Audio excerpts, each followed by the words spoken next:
Welcome everybody to to another Meetup Live. My name is Dan. I am the VP of Product for Meetup, and I'm really excited to be here today with Carrie Melissa Jones. I want to give a little walkthrough of the event and the format and some ground rules. So we're going to start there, and I'll reveal the agenda, and we can talk through this stuff. This is the introduction part. I'm really happy to see everybody. Thank you so much for coming. If you have not been in one of these before, here's how the mechanics of Zoom work. We have the chat where I can see everyone saying hello, and thank you for doing that, and thank you for telling us where you're from. It really does, as Carrie said earlier, make us feel very global, and also just really helps us understand where all of you are coming from and maybe what time it is where you are. So thank you. There is a separate little thing in Zoom in the bar, usually at the bottom of your window, that says Q&A. It's got two little chat bubbles overlapping. If you click that, if you aren't already in there, you'll see a place specifically to ask questions to us. At the end of this, we'll take questions from there that Carrie can help answer. So if you have to ask or you want a question about something you'd like us to address during this, please put it in the Q&A window. If you have like a technical difficulty, you're like, hey, everyone's audio just cut out, or you just want to say hi, feel free to put that in the chat window. But in general, we're looking into the Q&A for questions for later. So we won't see if it's in the regular Zoom chat. Other regular Zoom rules, if you can't hear or see me, please do say something. Internet bandwidth's been pretty good today, so knock on wood. And everything here will be recorded so we can post it later on our blog. It's meetup.com/blog. You can subscribe to the newsletter, and then you'll get an email when we do post stuff. It's pretty handy. I use it myself, even though I work at Meetup. So without further ado, I'm going to do a quick intro for Carrie, but I want her to explain more about who she is, what she's been doing. So I will simply say that I've had the pleasure of meeting Carrie in the past couple of days. She is the co-author of Building Brand Communities, a new book which we should all go get. She is the founder and chief strategist of Gather Community Consulting, an expert on building communities. So obviously we've asked her to come help us and help all of you build our communities. So without further ado, Carrie, let everyone know who you are and why you're here. Hey, I'm so excited to be here. I am a Meetup fan and a Meetup organizer from many years back. So this feels like a full circle thing for me. I am a community strategist, and I generally work with organizations that are building communities either for the first time or taking what they have experimented with and started with and really making sure that it can grow and be successful over the long term. So that's the high level of what I do as a strategist. Happy to answer more questions about that if people have them. I definitely have questions about that. That's kind of my job, but I do have some. So we're going to talk for a little bit. If you have things that come up while we're talking, again, drop them in the Q&A thing. We'll answer them later. If they're directly related to something that Carrie said or I said, since we won't look at them for a little while, try to drop a reference to like, hey, Carrie, you said blank. Can you, either tell us more about that or you have a question about that, just so we remember how to tether it to our conversation. This is another great picture of you from the beginning. So you talked about this a little bit in your intro. Obviously, you have a book. You've been doing this for a little bit. I would love to know how you got started as a community strategist. It's a thing that I have run into, and it's a great thing, but I don't know how you started out there. Yeah, so like many other people, I'm sure maybe even on this call, I stumbled into building communities, and it's something that I realize now in hindsight I was always doing ever since I was a little kid. So the first community that I ever built was something called the Cut Club, because my friend who formed it with me didn't know how to spell the word cute when we were 7. And so that was my first foray into community building. We had agendas for our meetings and, brought in stuff in. It was a whole thing. So anyway, and then as I was growing up, I discovered the internet and how incredible it was that I could meet people from all over the world through online forums. And so I was a very awkward teenager, like many of us, and just navigating that time in my life without the internet, it would have been much harder for me. But because I was able to find friends through several different online forums during that time, I was able to make it through my weird high school years.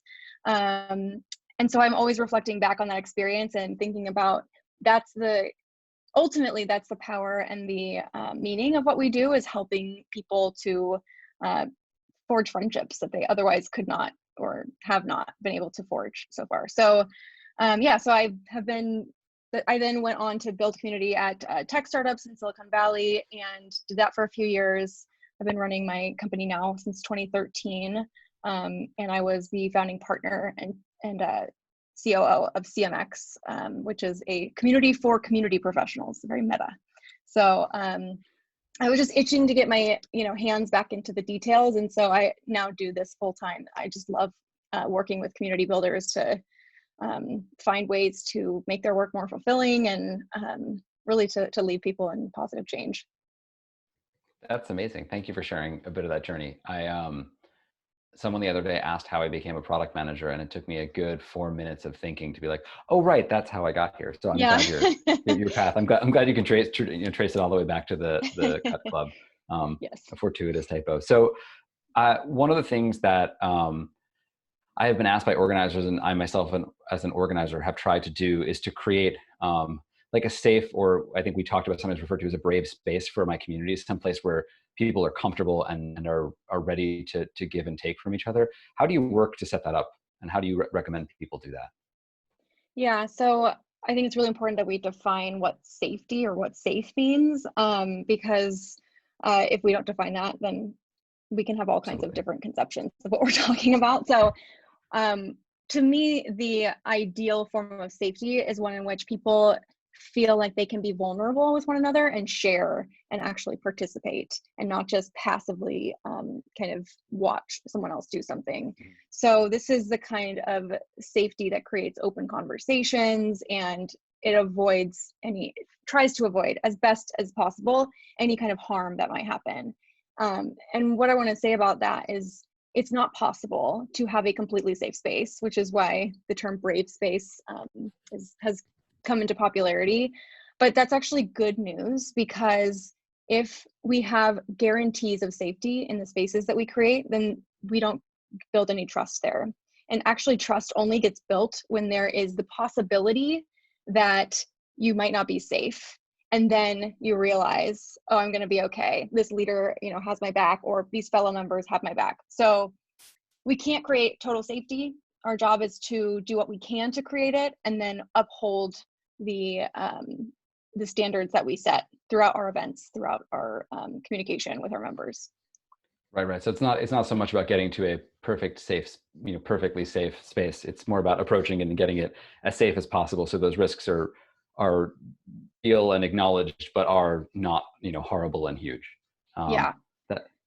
That's I've never thought of it like that. Thank you. I'm curious if you're and by the way, for folks who know, I've obviously spoken to Carrie before, but it is you all know, as you do this stuff over and you bring people together, there's so much more to figure out here. So thank you. How can you tell her, like, what are some signs when you know you haven't achieved that like safe enough level? What are things you should be looking for and responding to, especially that you have not.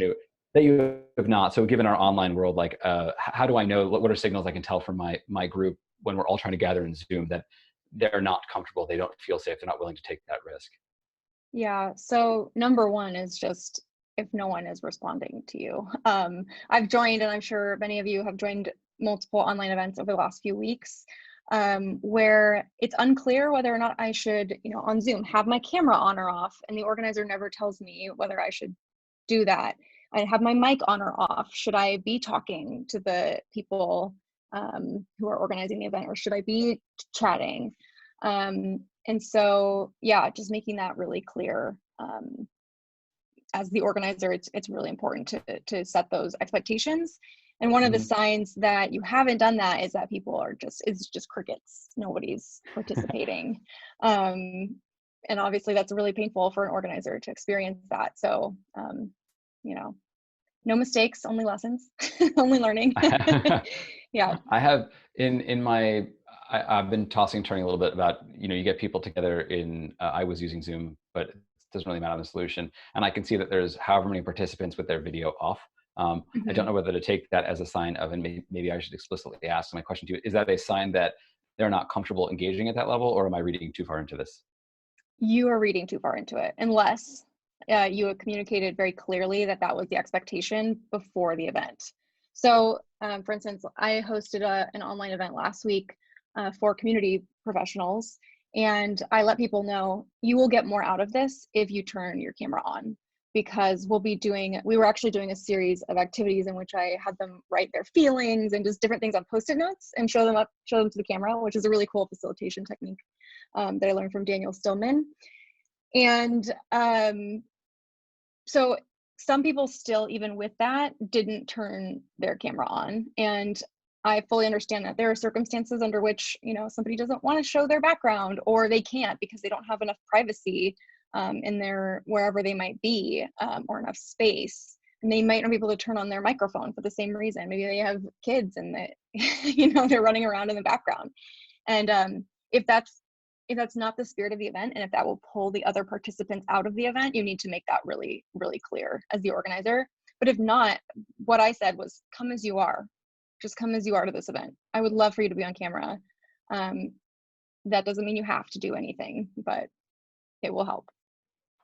So that's a thank you. You've taken a load off of me personally, but also from thinking of this from the organizer side, like what's normal? How do we, as organizers, like I just said, I've been thinking a lot or losing a little bit of sleep over like, why didn't people engage this way? And it was likely me not setting a clear prompt, but how do I set boundaries to protect myself, and how do we all protect boundaries to keep our organizer sanity?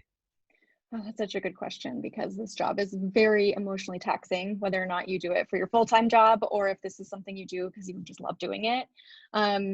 As a community leader, you're holding a lot of emotion that doesn't often get talked about, but even if you don't realize you're doing it, you're still like seeing people's body language and responding to it, even on Zoom and things like that. So I think it's really important that we have boundaries around, what's ours, what's our responsibility, and what can we control and what we can't control. And we can't control anyone else but ourselves. So that kind of like actually lessens the burden. That should lessen the burden on everyone, because really all you're responsible for is you, how you react, how you treat people, how you steward the conversation. You can't control what everyone else is doing, but you can control how you respond to it. So boundaries, and self-care. Thank you. We were, I think yesterday we were joking about the fact that I have finished an event and sometimes just wanted to like curl up and be quiet for a long time. That is my recovery mechanism. If, you mentioned it before as setting expectations for, you'll get the most out of this if you turn on video, and sort of measuring your expectations of how it went against what you actually explicitly asked for. Like, is there any sort of particular, what do you do post-event to reflect on how well you delivered the value to folks, and also to gather information from people who came and gave their time? Yeah. Well, there's the obvious. I mean, it's a little colder, but you can obviously send out post-event surveys. If you're not comfortable reaching out to individual members to get feedback, that's a good way to do it, and get people's feedback who you might not hear from otherwise, and making sure that those surveys are anonymous. I think that's really, really important.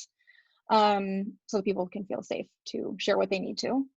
And then, getting feedback from people you trust, who care about you as a person, not just, criticizing your work. So I always try to invite like at least a couple people to my events who I know have my back and can be really honest with me, deliver me radical candor after the event. So that, I think that's a good starting point. Yeah, that's great. I haven't actually, sometimes I'm more nervous to invite people I know, but I should probably be doing that more and more. That doesn't really, it's kind of counterintuitive there. So yes, I will start doing that. For online events, I'm curious if when you're attending, so one of the things that I have in my Meetup group is my rate of attendance varies wildly actually, and has changed since we started meeting online. I've been sort of reading into the X people RSVP'd versus people come. I'm curious how, just looking at all community platforms and building, what is that a good sign of, a not good sign of? Like, should I be reading into that or just ignoring it altogether? Well, I feel like ordinarily those numbers have meaning, but right now we can analyze them and read into them many stories that may or may not be true.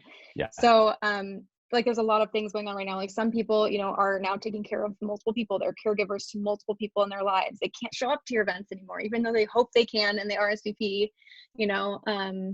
and some other people, never came to your events before, and all of a sudden you're creating a space for them where they feel a little bit safer because they don't have to show up in person, or they have accessibility concerns, and now that goes away with the online communities, which I think is fantastic. Which is great. So you're serving oftentimes a very different population with an online event. There's not always a perfect one-to-one. Like, people who show up offline are the same ones that are going to show up online. I was actually talking with someone I met who has been organizing a meetup in Milwaukee for 11 years. And he said that everyone showing up to his events right now, he's never met any of them before. I've had something similar. Yeah, even after running this thing for 11 years, everyone's new. And I think that's really cool. I think that's a great sign. Yeah, that's really interesting. It is a different crew, and it's pretty wonderful. There's some regulars, but everyone else has sort of shifted around. Yeah. When you're talking about, we create this space, the safer or safe enough space, the brave space, and now we have an extra layer of tools. I think we always had the layer of tools. They might have been stickies or pizza and beer. They were things we were used to dealing with differently. But now that we're working in mostly digital media, I'm curious if you have best practices for these tools and sort of what challenges come up with them and how to solve them. In terms of the physical, like, how do you have name tags? Yeah, like what coping mechanisms have you come up with? Sure, actually, I changed my title in here to Dan at Meetup or Daniel at Meetup. But I'm curious, how have you used tools? I'm using Zoom right now for the webinar. I've used Google Meet, but do any of them have particular tools that make it easier to create a safe and shared space where you can see and understand everything? And what features have you found useful to have now digitally that you may have had physically but are different now? I think one of the toughest things is, normally in a meetup group, you can have people in different circles all doing something together, separately from the whole group, but in small groups. And Zoom and other platforms, including there's one called Toasty, they can mimic that experience, but you as the facilitator can't take in the whole room at once. So that's really hard, and that's not going to be possible. So one of the ways you can deal with that is to bring on, and as much as you can, other volunteers, other leaders, to help you facilitate in breakout rooms, if possible. Unless your community's been going on for a long time and that members already feel safe with one another, I don't recommend throwing complete strangers into breakout rooms without some kind of oversight. It highly caveated with different boundaries for different situations, but just as a general rule, I think that's one of the things that is high risk for harm. Are there other general tips and techniques, these apply on and offline, that you give people who are starting to build their communities, like, tried entry methods? One of them was sort of set the expectations, but other things that you usually give folks that are sort of good no matter where we are in all of this, that just would help us create the right environment in which to get the most from meeting with each other? Yeah, I guess one of the things that I've been seeing a lot, so I'll just bring attention to this because it's one of the mistakes I've been seeing a lot in the last few weeks, is an assumption that everyone just wants to gather together. I think we did feel that way, actually. Like, it's hard to say. I can't speak for anyone else's experience right now. Let me backtrack that a little bit. I think what I was sensing is that most people they were just really wanting to RSVP to everything, be as busy as possible. And now it feels like things are slowing down a little bit. And so what we need right now is not just open agended discussions, but an actual purpose behind our event. So what are we there to do together? Is the purpose to have fun? Is the purpose to make new friendships? Is the purpose to learn something new together? And just making that really clear. I think I've seen a lot of just open-ended discussions, and I'm very polite. I won't leave in the middle of an event. I've wanted to. And we've talked about your geographic roots. I understand. Yeah.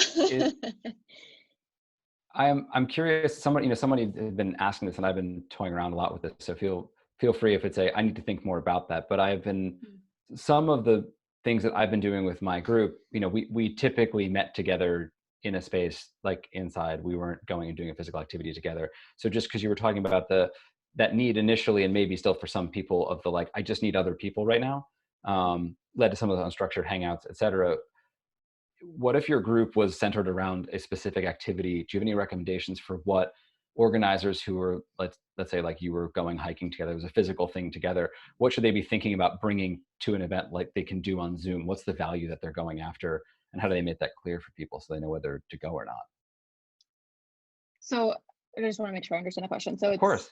for those who do things that are impossible to do in Exactly. online There's no environment. exact equivalent on a Zoom of hiking. Yeah. Yes. What is the Okay. value that I'm bringing back to my Zoom to propose to my members in this time? Yeah.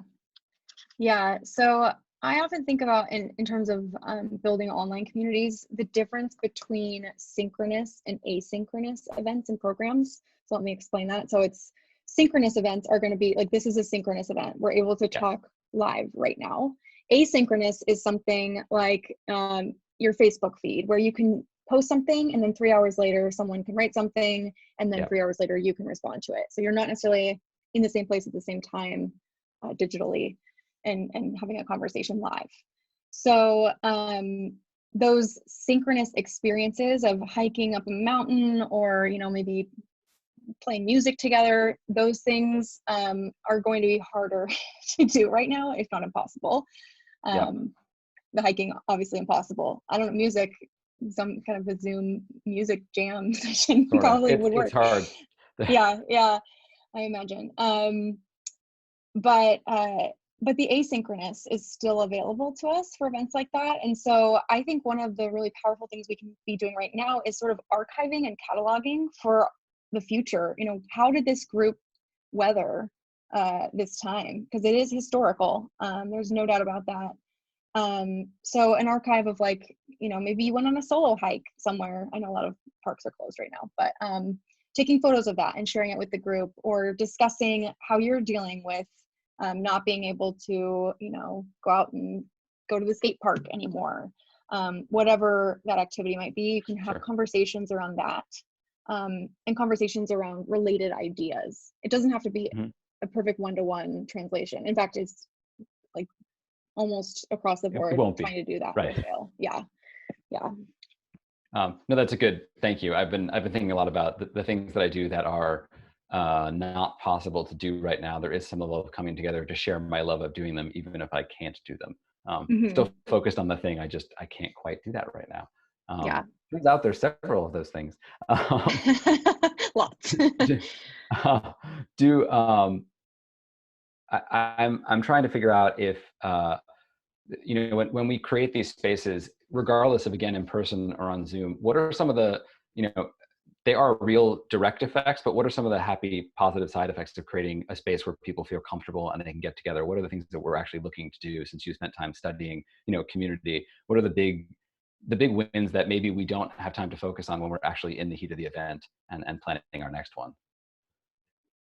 I mean, I think always just keeping the perspective of not, how successful is my event, or like how much am I growing my event or my meetups, but instead, how much am I serving the people that I came here to serve, and how much am I forging new friendships for myself, but also for my members, and thinking about your deeper purpose for why you do what you do, instead of looking at the metrics all the time, or being worried about the numbers at all, really.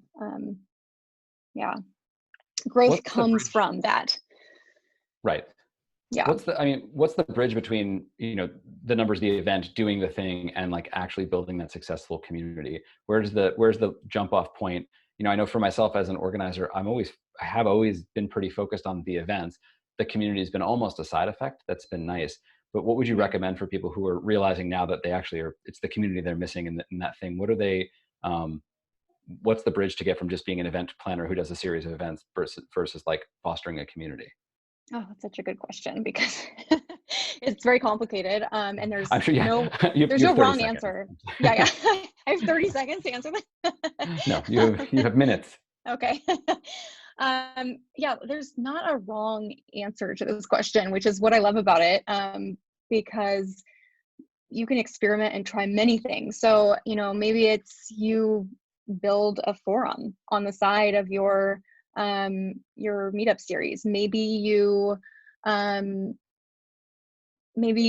launch a series of online events in a newsletter that you had never had time to create before, that kind of curates news that people care about and stories of what people are working on in the community and doing during this time. Maybe you create a podcast with your members. Maybe you, I could keep going. I keep going indefinitely. Just gonna keep brainstorming. That's me. That's how my brain works. I am, no, I'm constantly looking for those things to string together, especially now, and to give something, events are the moments of bringing together, but the in between the events and the what I get after the events isn't the event, right? There's more there. And so that's what so yes, but thank you. The ideas are really, really great. So we talked a little bit about, let's say, a hiking or like a kayaking group versus, a group of technologists getting together to talk. But I'm curious what different types of groups you have seen, like what types of needs do different types of groups have? Do they require different, at this moment, technology choices, or how do you approach building the right thing for the right group? I mean, everyone has issues with technology right now. Like, I'm working with an international sorority right now, and like, obviously technology is an issue for them. How do you create a community online from something that exists in person only, really? Right. And I guess in terms of patterns that I'm seeing, I mean, I've been seeing just a ton of Zoom. I hope people do branch out from Zoom a little bit over time, not only for security reasons, but because there are some really fantastic platforms out there that, don't get as much love. And Toasty is one of them. It's toasty.ai is the website. And there's another one called Icebreaker. .video, I believe, is the URL. And so, yeah, just giving people something different to experience right now. I don't know about you, but I'm having major Zoom fatigue. Just giving someone a different platform. Yeah, the both Zoom in my work life and Zoom in my private life has been occasionally overwhelming. But also, like, yes, there is comfort in the platform. I'm used to using the tools, but yes, you're right. I single tool. It's kind of like I have all my meetings in one room, including my like after work drinks. Right. It's weird. It's a little bit weird. Yeah, it's interesting. It's like I wouldn't normally meet my social group in my office, but now I'm apparently doing that. It's been a change. I'm keeping an eye on the clock. I want to leave time for the audience's questions. So I'm gonna go over to that and start looking through the pile. Y'all bear with me for a second. I want to try to, there's been lots of questions. Thank you so much for asking. But I want to try to pick a couple to get started. Before I move on to that, Carrie, are there other, my questions are limited, but is there anything else you want to impart? We have a bunch of organizers here. I can see them typing. Is there anything you want to tell, with your overall advice on building community that you feel, especially seeing the Meetup community, they could benefit from? What are your sage words of advice that you try to give every person who's starting a community? At this point, I just want to give people encouragement more than anything else. I think people need the work that everyone on this call is doing. They always need it, but they need it right now more than ever before. And no one's going to do this except for you. So I think I just want to encourage people that no matter how big it is, no matter how many people show up, no matter how many mistakes you make during the event, that it's important to just keep going unless you're exhausted, in which case, please take care of yourself and stop. And take care of, the people in your community and go back to your purpose always. I don't necessarily have advice other than that. I think most people have a sense for what to do often, but are often too stressed out, too tight, and too nervous or fearful to listen to what they already know is right for their community. So that's what I help people do, is relax into their own creativity around this. So just keep going. Thank you. That is both useful and encouraging at the same time. Yeah. Somebody, let me try to see if I get the names while I'm doing this. So Jan had asked, how do you control conversations when your online meeting is made up of a lot of participants? Do you mute and control, like as a facilitator? Is it a free-for-all? Is not working super great? So Jan is looking for suggestions.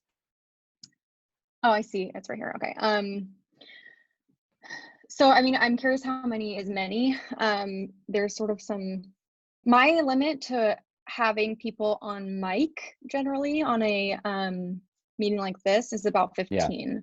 Um, so yeah, and I will mute people good if rule of I'm thumb. hearing, yeah, it's not hard and fast, but like I had uh, some drinks with some friends the other night and one person was very loud, so we had to keep muting her and there was only 3 of us. So like, it just depends. But yeah, you are the facilitator, and so it is important to keep an eye on what's distracting people from really being there and being present in the meeting, and muting them if you need to, and not being the only moderator in that too. So find someone else who wants to help you with facilitating. I think that can also be really useful. Managing your own event with many participants there's just a lot of things coming at you, a Yeah. lot of stimuli.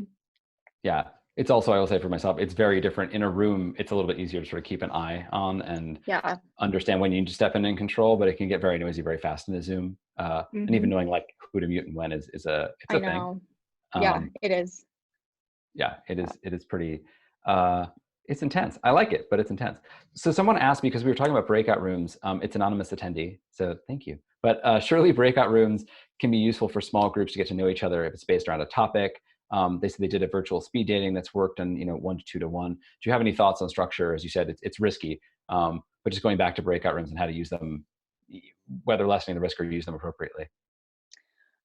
Well, one of the things that I think is really important is not just one of the things that Zoom does when you try to set up the breakout rooms is you can just click, add people to room or whatever, and you go from this setting immediately into the one-on-one Mhm. setting or whatever, however many people you have in the group. And that is really a jarring experience, especially for, maybe not for extroverts, but for me as an introvert and for many people.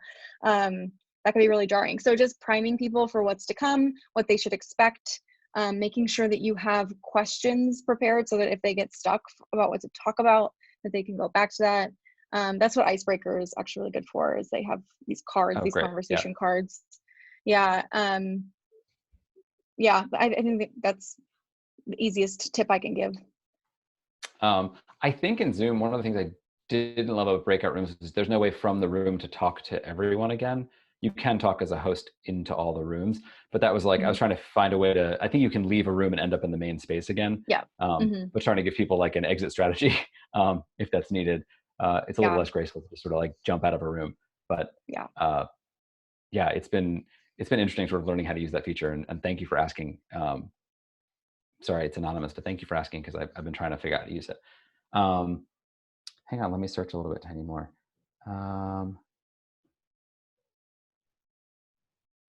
Oh, this may not speak. Feel free if you say this is not my core soup, but someone had asked about.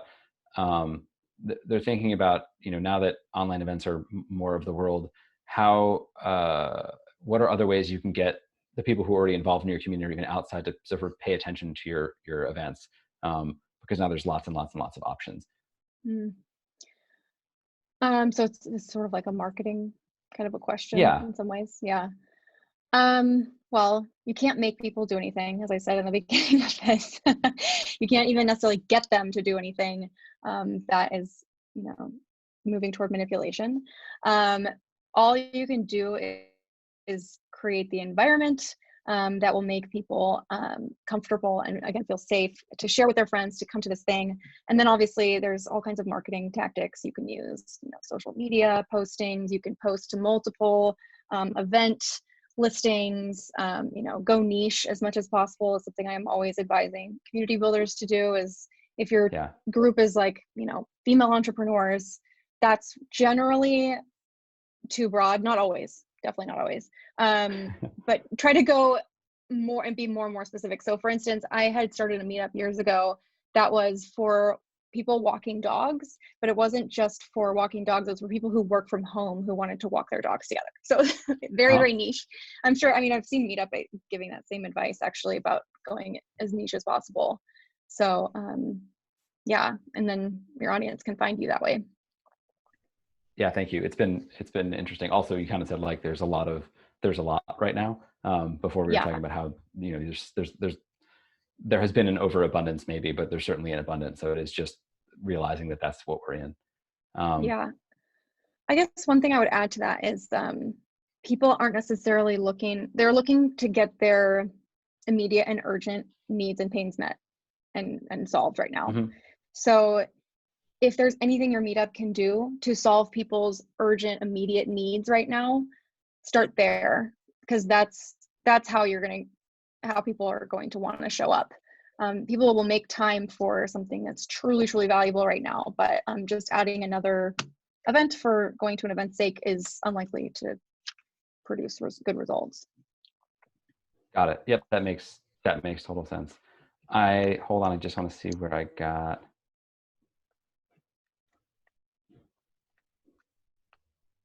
The question window actually interestingly moved on me, so I had something all queued up and then it moved. I'm sorry about that. Thanks, Zoom. Yeah, no, I mean, like, I think I might have done it. I don't know that I can blame Zoom in this part.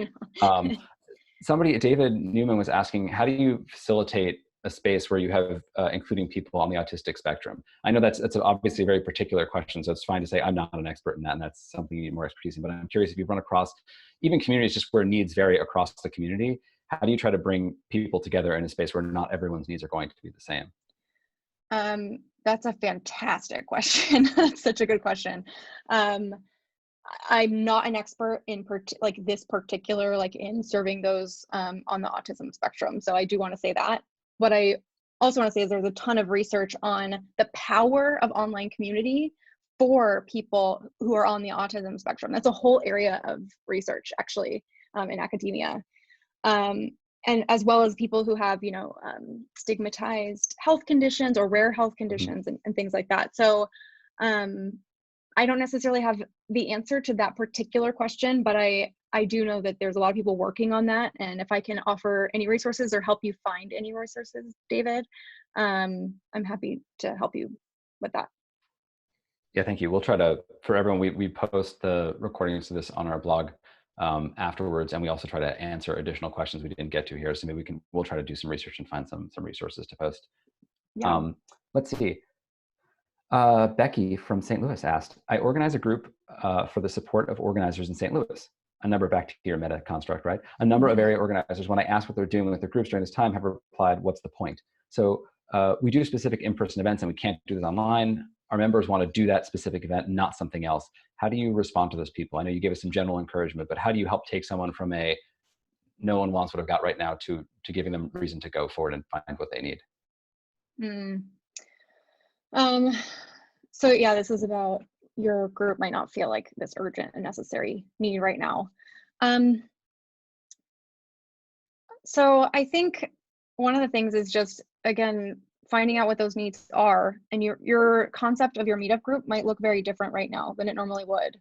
I'm trying to think of an example here that would be useful for you. Well, here's one. Sure. This is not using Meetup, but it was a client of mine after, they're in Israel actually, and with the pandemic and the shutdown and all of that, they would normally be serving people who own fitness studios and who are like health coaches and things like that. And obviously that group is really struggling right now. And so they didn't know what to do, and just gathering people for the same old meetups or the same old events didn't feel important anymore. And so what they decided to do instead was figure out, okay, we're small business owners, like all of us are in this group. And so what do we need to do to support each other during this time? So rather than having their more general meetups, they got together, organized, a whole spreadsheet of who would take Instagram live workouts, which days, and, they would co-promote each other. They partnered up with other brands that were similar to them so they could support other small businesses. And they also started this whole campaign around giving, this is a beauty company, giving beauty products and basically like self-care kits to first responders Awesome. Yeah, so I mean, that's the kind of stuff that meetup wouldn't normally happen. But now people are they're organizing singularly to go pick up the kits, and then they're going and delivering it alone. But they're able to share photos of that and really bond over that during this time. It's really meaningful work. Thank you. Yeah, it's a great way to sort of pivot. You're right. The reason you're together may be different than the reason you're meeting right now, Yeah. which is a great way to continue and a great reason to continue right now.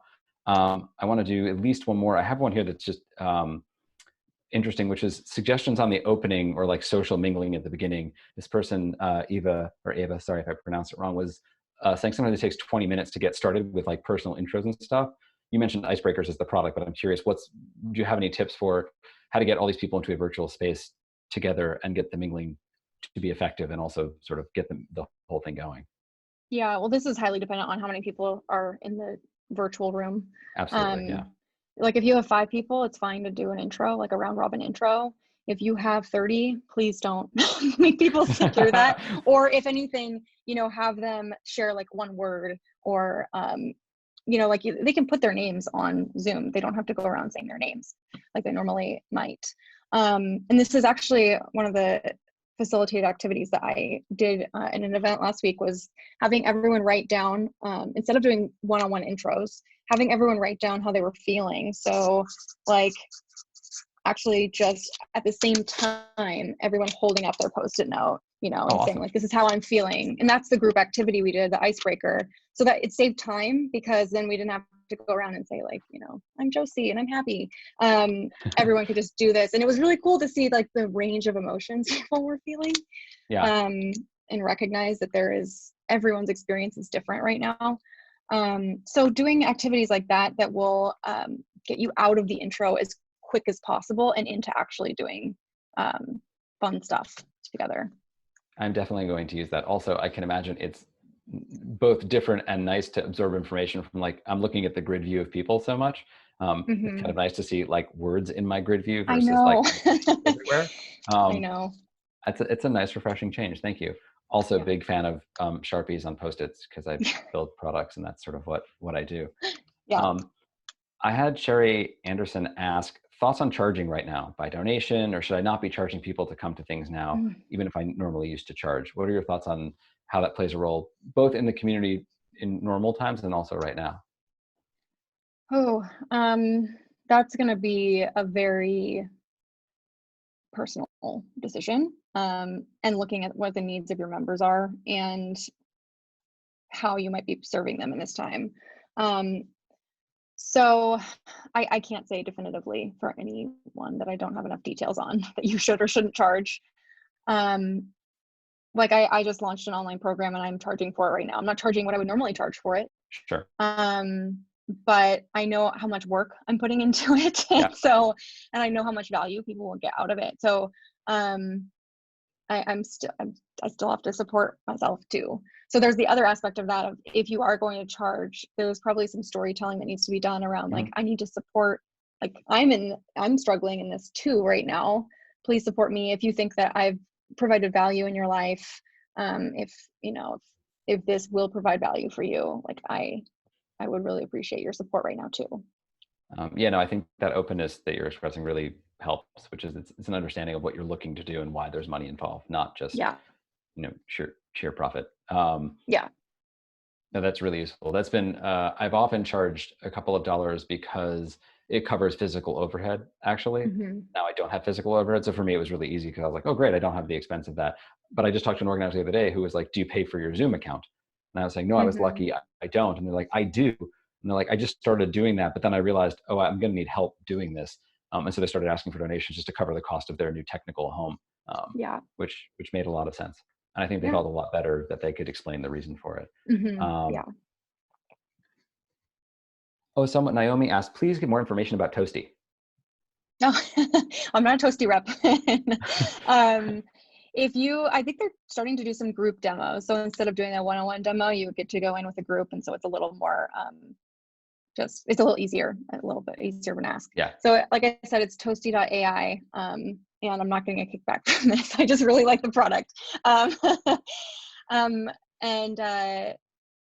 So just check it out, sign up for one of their group demos. Their team is really helpful and really, really kind and friendly. So yeah, that's awesome. It's basically Zoom, except better in terms of like being able to, you have conversation cards on the side, so you can actually create your own icebreaker activity and Oh, that's great. your own group questions. Yeah. And then it goes into the breakout room with people, and they can see the conversation cards that you have written. And they can go through the flow of the conversation, just like they might if they were picking cards, around a table in person. So, That's really cool. yeah, I and will it has a definitely bunch of try that. other features too. So, yeah. I think two people, these are a little bit different, but I'm trying to find where the question was about introverts. Somebody asked that they have multiple groups, but one that was made up particularly of introverts, and they're asking how do they help bring these folks together online. Like one group that's not self-identified introverts is going okay, but the other one not as much. How do you create? Again, we're talking about spaces for particular people or the right environment in which you can build that trust. Is there anything particular you mentioned before you're an introvert, which is why I was kind of coming to you on this, both as a community expert and yourself? Mm. That's another great question. So there's a complicated thing I think happening for a lot of people who identify as introverts right now, which is um, a lot of us are feeling like this pace of life and not, going out as much and not attending as many events and things like that is actually really refreshing. And so there might be less interest in going to events. At the same time, in general, online events are better for introverts, I find, because people can participate in the chat, like I see many people doing right now, but they can also participate in video if you decide to do an event like that. Sure. So again, it just goes back to like, what are the needs of that group at this time? What do introverts need right now? Like your particular group of introverts, what do they need right now? How are they struggling? Are they struggling? Do they just want to have fun together? Are they bored? Sure. Right. Yeah. Yeah, and build an event around that, as opposed to needing to build it around, like you said earlier, the purpose that you normally would gather around is different right now. Yeah. There's many changes. I joke that I'm an introvert who taught myself extroverted features for work, like speaking like this into to all of you out Same. there. All I see is Carrie, so this is terrifying because I know you're listening, but there's lots of people. It's like kind of like it's an interesting experience. A person, strangely enough, named Stoic Dan asked, besides building trust over time, what can you say to newcomers to quickly educate them about the space that you've created? He was saying he had a meeting yesterday where a newcomer became upset and they had to handle it at the time. So what practices would you give to help welcome someone into a community initially? Well, first I just want to say that I've dealt with angry members before, and it's very difficult. So I sympathize. Deep empathy, yeah. Yes. There's a couple things I think. Obviously, finding out what that person's upset about, and as much as it's hard to, creating some space from whatever that situation might have been like, so that you can actually process what they might have been asking for or been angry about. Because generally, I think when we are sort of attacked, or if someone comes toward us and is exhibiting anger, we will often become defensive. It's a natural inclination. And so it's hard to really listen when you're feeling defensive. In fact, you can't do it. Like a certain part of your brain shuts off. And so, yeah, just giving yourself some space from that, and then figuring out, okay, what was that person really telling me that I needed to do? And that could look like, creating a playbook for first time people that join your meetup, and posting that on your meetup group, or doing some kind of a new people only event at first, or doing one that's more of like a people who've been in the group for a while teaming up with people who are brand new to the event. Yeah, so and again, like, it's about setting expectations too. So maybe your invitation wasn't clear enough. Maybe the invitation communicated something that then unfortunately you weren't able to deliver. It happens.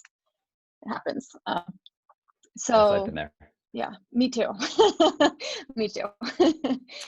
Yeah. You can't control everything. So yeah, just try to learn what you can. Yeah, thank you. I like the playbook idea. I will probably use that because it's, for me, for one of the things I do, like a product and beer meetup, it would be, probably not a lot of work to be like, here's the basic format of all that we're doing. So when you walk in, you can immediately know what's going to happen. It's a little more than an agenda. It's like a a full format in the context of like how we've gotten to this thing. So Yeah. thank you. I will steal that or use that.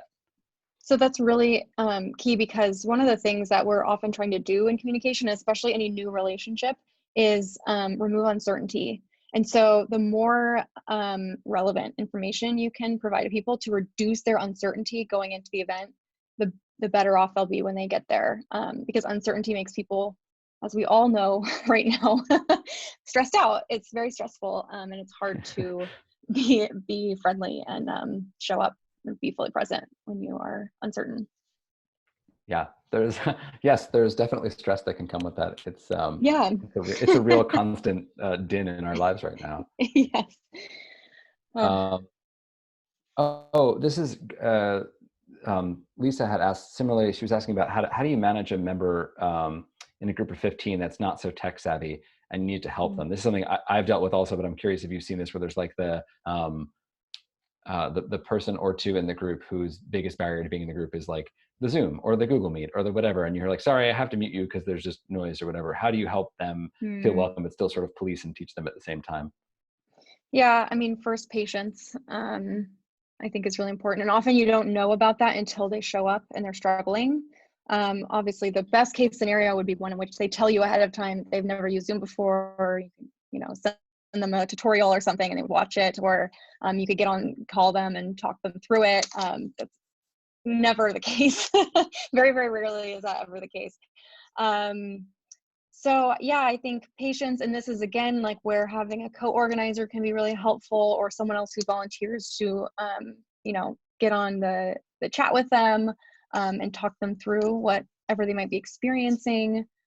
And yeah, if they continue to disrupt the event and you can't continue to have a conversation, then you might need to, just in order to continue the event, to take them off the call and talk to them right afterwards and explain what happened. Just depending on the severity of the situation. I caution against that. It's not a best practice, but sure. Last resort. Yeah. Because as the facilitator, you have to uphold what your purpose is and what your ground rules are. And so if you're allowing someone to disrupt the purpose of the event, then unfortunately that does reflect on your skills as an organizer. It's unfortunate, but it does. I have someone mentioned this in the comments, but I want to also say that if you haven't traditionally needed like a second or another host, the online event space is when we're like, it's worth looking at, even just for that, for like, hey, can you be my technical hand? You're really good with Zoom. Or like, can you play with the tool and help me manage the tool? Because like in the room, it is possible to both manage the room and the people almost in the same task, but in Google Meet, it may not be. You might have to singly have someone go around and mute a bunch of people, and doing both what you were saying, like focused on the people, is hard when you're focused on clicking the button. So whatever you can do to maintain presence during an online event. So it's extra hard to maintain presence online because there's so many things to distract you and pull away. And same for your members too. Someone in the comments before mentioned, and thank you, I don't remember where it was, but they're like, Dan, you're staring off in the wrong direction. And it was literally because I had moved your face not centered on my screen. So I was like looking off over here to see you. And it's like, I totally checking your email. By the way. Yeah, exactly. That's exactly what it is. Just catching up while we're talking. Delia asked a question that I would really love some advice on. She said, can you give me some advice on how to keep in touch with a community that's very diverse and fragile, like a community of victims?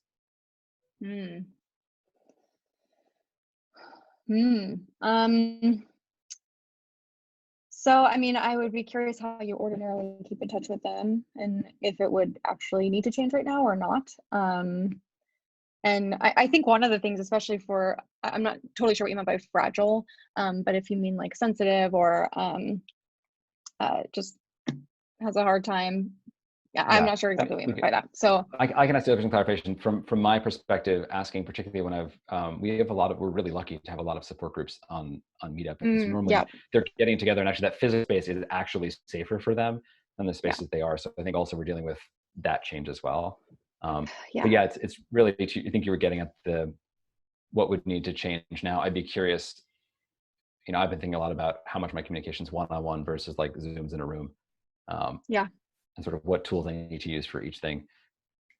Yeah, I'm especially for a group that is vulnerable like that, if they're maybe not in a safe place right now, um, try to do as much one-on-one as opposed to group outreach. And, obviously also respect if they don't want that communication right now. It might not be safe for them to have it even. So, yeah. Yeah, we have. I've also been trying, your sticky example, which is sometimes going back to the basics, which is Mm. like, talking on the phone is actually okay. I had to remind myself of that recently. It's like I got Zoom fatigue, so I was asking someone like, "Can I just call you and not look at the same time?" And that was actually Yeah. really a nice reminder. So, Julie, I don't know if that applies in this situation, but it's something that I've myself had to do to sort of decompress a little bit. Hmm. Um, there's let, a clarification that it's about victims of human trafficking. So yeah, I mean, you can't, this is a very specialized area, and I don't want to give advice that is not legally and safety minded here. yeah, So there's issues with privacy and safety and things like that. So there's a couple, actually, I happen to know about a lot of advocacy organizations for human trafficking and for victims of domestic violence. So if you want resources around that, I can send them to you. yeah, absolutely. If you get in touch, we can help. We can help share. Yeah. All right, let Hmm. me take, we have 1 minute. Let's see if we can do a quick question here, and then we'll say thank you to everybody. Um, it's a small thing, but any suggestion for a foreign language conversation on Meetup? This feels So is like a this a good, group this of, feels like a good use for online. Yeah, yeah. So I'm assuming it's a group where people will get together and generally like practice a new practice. Yeah, language. we have a lot of the Yeah. Meetup, and it's pretty great. I've been to several in person, Nice. super lively, super engaging, all over the room speaking events. Hmm. Yeah, I mean, I think that would be something that actually could translate quite well to something like Zoom, because you could do the intro with everyone, get everyone on the same page, and then invite them into a conversation about, blank, whatever topic you want to talk about, and then you can pair them up, and you can keep pairing them up, every 10 minutes or however you usually do it. Um, so yeah, I think that actually would translate quite well. Okay, it is 4 o'clock. Time has flown. I apologize. The clock is also over there. But especially to Carrie Melissa Jones, thank you so much for coming and chatting and sharing advice with us. To Yes. everybody out there, thank you so much for joining, for your time, for listening, for your questions. If you subscribe to our newsletter, we'll send you more information. And yeah, thank you all so much. Return to your afternoon. Yeah, thank you so much. This was Thank you, so Carrie. fun. Yeah. Ditto. Bye. Thanks, everybody.